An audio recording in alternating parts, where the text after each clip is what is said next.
Hey everybody, welcome back to the Hardcore. This time we're going to be wrapping up Ray's story path. Now to reach this, just remember that you have to follow Deadeye Joe after Stage 1, and choose to fight at the end of Stage 4.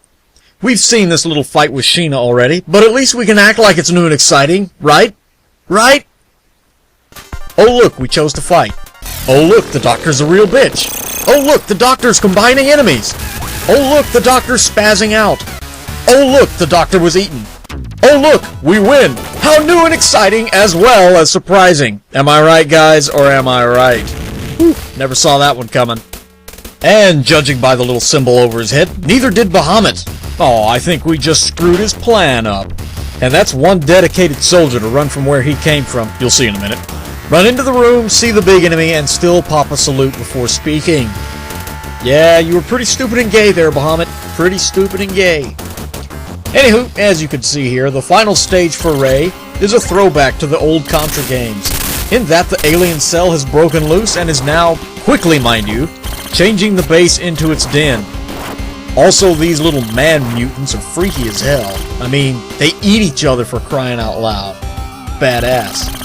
Now this is the way a final stage should be. A combination of good stage elements mixed with a plethora of mini-bosses, taking place in a changing environment, all leading up to the grand finale. Also, this boss is quite easy.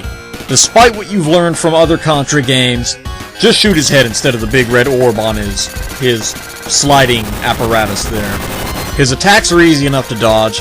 Just stay close to his front, and nothing should hit you. Don't worry, he won't make it all the way to the edge of the screen. So you should be all good with this one. Now after that we move deeper into the base, which one of the things I love about this stage is that it's constantly changing as you progress. The further in you go, the more the alien cell has taken it over and morphed it into its home. Plus, the little cell must be badass if it can do this in such a short amount of time.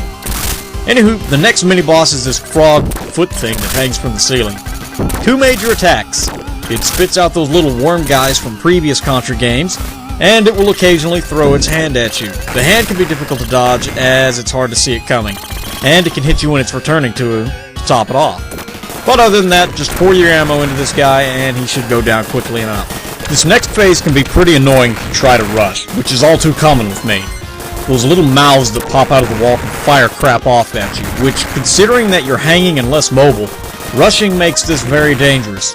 But if you take your time, you can destroy the projectiles if need be, and just inch your way through this part of the level. Also, try not to let the creepy eyes that are opening and shutting in the background freak you out. Granted, it's pretty easy to do. Regardless, once we make it past that area, we come to the true mini-boss for the stage.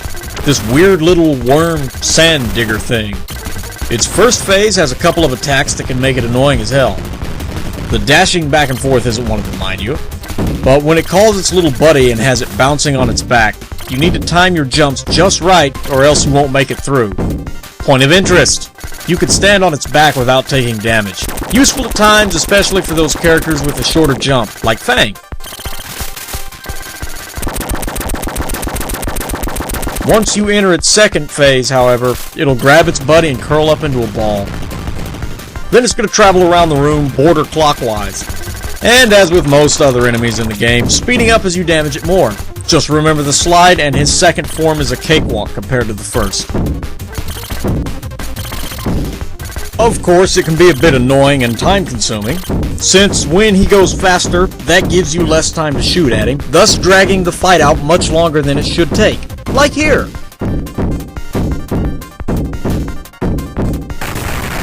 Once he goes down, we can finally move on to the final area of the stage.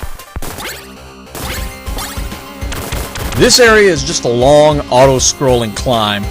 You can hang on the walls, just be careful not to get ahead of yourself, as there are some blue scorpions that'll come down from them from time to time. Another good reason not to get ahead of yourself are these giant mouths that you see here. Strangely enough, like the little man mutants we saw earlier, these eat other aliens, but they'll also eat you. I mean, they're not real picky, so don't think you can just crawl your way past them.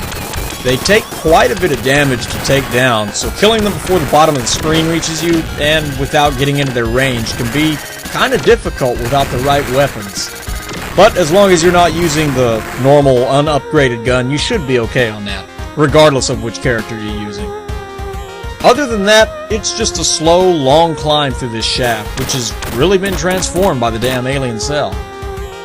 Once the climb is finished, we move into this little chamber, which appears to have the little capsule that the cell broke out of. And here we go, the final boss is...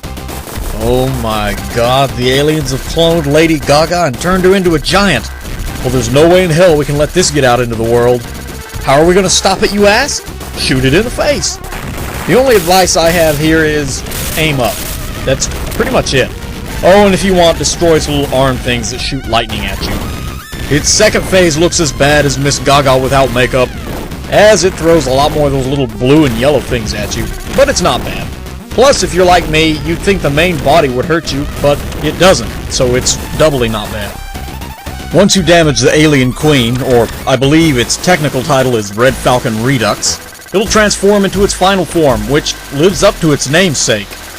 It has two brain-like objects that try to protect an alien heart, which is inside a giant, pulsating... well, I'll let you draw your own conclusions on that one. But needless to say, the lips have teeth, probably just like Lady Gaga's. Have I gone too far with that joke yet? Maybe so. So, let's talk about the boss a bit. The brains have 3 attack patterns they'll use to fuck you up. First, they circle around the area, getting faster and faster. Can be hard to dodge, as if you slide at the wrong moment or jump the slightest bit too late, you're toast. The second form, the brains are chained together and bounce all over the room. Not near as bad as the first form, as the slide can help keep you on the opposite side of the arena they are. Simple enough, easy enough to dodge. And the third attack, as you can see, the brains sort of leapfrog each other around the room counterclockwise. Just remember to use your slide when they're on the ground to get around them, and you shouldn't have any problems with this form at all. After you survive that, just repeat the pattern, and he'll do the same, but quite frankly, you know, I'm done repeating, so I think I'm going to mix it up a bit and do something that I have not done this entire LP. And I'm going to show off the nuke bomb, and kill him with style. After the heart is nuked, pat yourself on the back, because you've won! You've killed the alien cell, and all the other man mutants are eating each other, so they should be taken care of, I guess. But wait, what about Bahamut? Time for the quote-unquote bad ending. Not as bad as Brownie's ending, but still bad nonetheless. For the sole reason that Bahamut gets away, and promises to make a return. Personally, for me, it's not that bad of an ending. Just like Brownie's wasn't that bad of an ending either, you know, I mean, come on. Take it with a grain of salt here. And it definitely leaves it open for a sequel at least. It's the only ending that actually does that, if they ever decide to make one. Come on, 20-year anniversary, that's coming up right around the corner? Hell yeah, I think so. Anywho, that's a wrap. That was also my favorite final stage in the game. While the others are good, this one just seemed to have all the right elements, and actually use them properly. But here we go. It's credit sequence time again, which means that I'm going to leave you guys with it. Join me next time when we finish up the 3rd story arc with Fang. It's sure to be a superhuman gambit. Catch you later.